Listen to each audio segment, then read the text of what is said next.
طارق شیر ورور شانه بشانه والا په کابل افغانستان کې ناست دی او موږ افغانانو ته پیغورونه راکوي چې تاسې د وطن نه تښتېدلي یاستئ. یا افغانان ورونو دا 45 کاله یقین وکړئ چې د افغانستان څومره نظامونه چپه شوي، که نه پې دومره پنجابي خوشحالي کړي، که نه پې دومره سیب مهربانه سندي خوشحالي کړي، که نه پې دومره کشمیري خوشحالي کړي، که نه پې نور قومونه پاکستان کې خوشحالي کړي.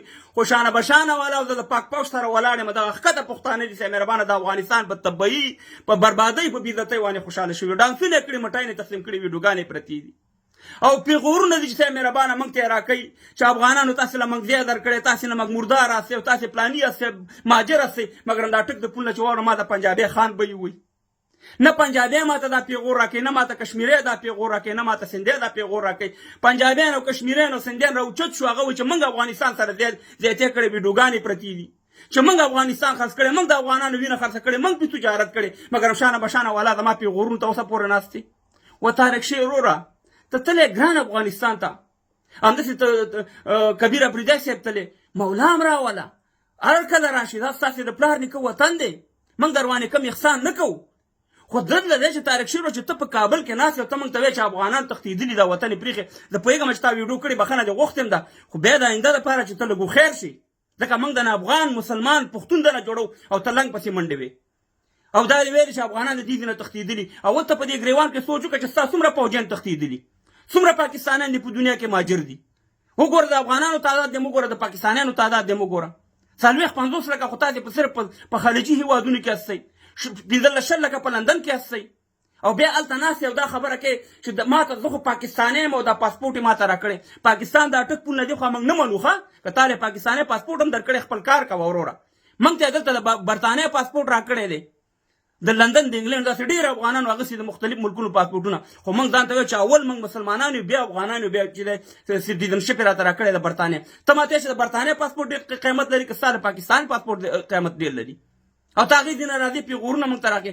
د دې پاسپورټ په بدله کې تا نه څه شی وانغسته، ستاسې ناموسونو سره، ستاسې ځوانانو سره، ستا د خاورې غصب کړې ده، تا سره هغه ظلمونه وکړي قسم په خدای لکه اسرائیل د فلسطینیانو سره کړي، هغه نخرې در باندې وکړه، بمباریان یې در باندې وکړه، وزیرستان یې د میندې ویوړو، سوات سره یې څه وکړه، ملکان باجوړ نورو پښتونخوا سره یې څه وکړه، ځوانان هم ورک دي، سیمره ښځې ورکې دي، پاکستاني پوځ وړي دي. او ته راځې سیمې ربانه موږ ته دغه ځینې د پاکستانیانو د دغه پیغورونه راکړې. موږ د پاکستان بیخي منو نه، د دې اټک نه دی خو پاکستان نشته دی، دا زموږ خاوره ده، دا د افغانانو د پښتنو خاوره ده. دغه کاغذ دی، دا کاغذ به ورته داسې وشکو او په سیند به یې ورته لاهو کړو، دا شانې کاټې د دهشتګرد ریاست پاسپورټ یې جب کې اچولی، ته دومره فخر کوې چې زه پاکستانی یم. دا پاکستانیان خو پنجابیان هم دي، سندیان هم دي، کشمیریان هم دي، قلارې ناست یو به تاسې سهار هم پاکستانی او ماښام هم پاکستانی. لږ ته خدای نه وېرېږي. او بیا دې ویډیو کړې دلته په یو بله ویډیو کې دې ویلي چې خلکو شین چای او د ګوډه راغستې د پاکستان او د انډیا په جنګ باندې خوشحالي کوي او بې اتفاقیانو جوړوي.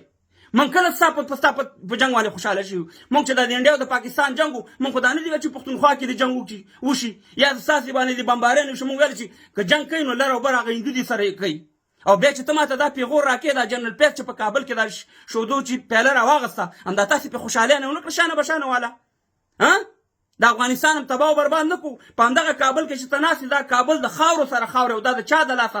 د همدغه ستاسې شانه بشانو د لاسه. دغه کوم پاسپورټ چې د جب کې دی د همدغه دهشتګرد ریاست د لاسه.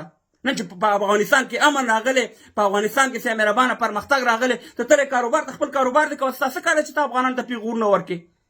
موږ پاکستان بیخي منو نه، پاکستانی ریاست نوم به په افغانستان کې نه لای چې هر یو راځي افغانستان ته پاکستانی ریاست نوم به هلته نه لای. نوم یې جرم دی چې سیمې ربانه چې تو وایې زه پاکستانی یم یا پاکستانی پاسپورټ مې راچولی په جب کې.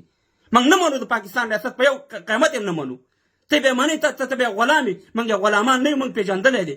نو د خدای په لحاظ موږ ته پیغورونه راکوئ. مسیح مهربانه موږ ستاسې په بربادۍ هېڅکله نه یو خوشحاله شوي، مګر تاسې زموږ په بربادۍ، زموږ په دا خبره پیغورونه، کم غلط کار چې دی همدا ستاسې د لاسه موږ ته تکلیف را رسېږي. موږ درته وایو چې تاسې افغانان پښتانه زموږ ورونه هستئ، زموږ انډیا او پنجاب او پاکستان سره څه کار دی؟ او تاسې راځئ ورور د هماغه پنجاب په سر باندې موږ ته کنځلې هم کوئ، پیغورونه هم راکوئ. اول دې په دې ګریوان کې سوچ وکړه چې ستا د پوځیان مشران څه شو؟ چېرته وتښتېده چې ته موږ ته دا پیغورونه راکړې؟ هغه بنګال کې د څه تاریخ پروت نه دی چې تاسې موږ ته پیغورونه راکوئ؟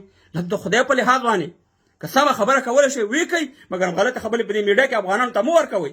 افغانانو سره د پاکستان ریاست هغه ظلم کړی چې موږ به هېڅکله هېر نه کړو. د ولس یې مننه کوو، موږ همیشه دا خبره کړې. بیا د ښکته پښتونخوا پښتانه زموږ ورور راسي، افغانان پښتانه سي، تاسې راځئ موږ ته پیغامونه راکوئ، عجیبه قضاوت کوئ تاسې.